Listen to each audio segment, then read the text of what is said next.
The scale of the alleged chemical attack in Syria is still unfolding.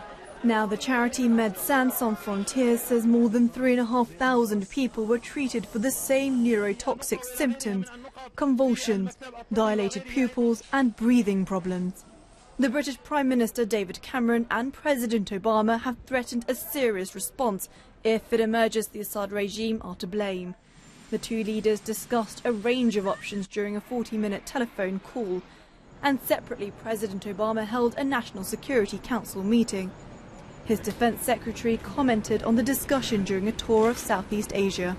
President Obama has asked the Defense Department to prepare options for all contingencies.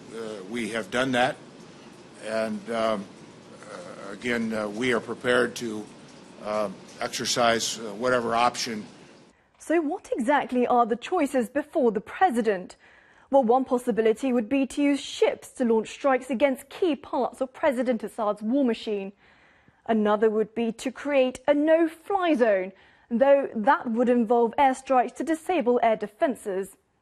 The other option, which has been much discussed, is arming the rebels on a large scale. But Western powers have shied away from this recently, fearing jihadists might gain the upper hand. And as for sending in soldiers, well, that's the most unlikely. According to Syrian state TV, this footage, filmed during a government-organised trip, shows an underground den in a Damascus suburb, apparently belonging to rebel forces. It was filled with chemicals. On Saturday, the UN disarmament chief Angela Kane arrived in Damascus to press the Syrian government to allow investigators access to the site of the alleged attack. And whilst the rebels and the government both continue to blame each other, the mass exodus out of the country continues. More than 1.7 million Syrians have become refugees. 1 million are children.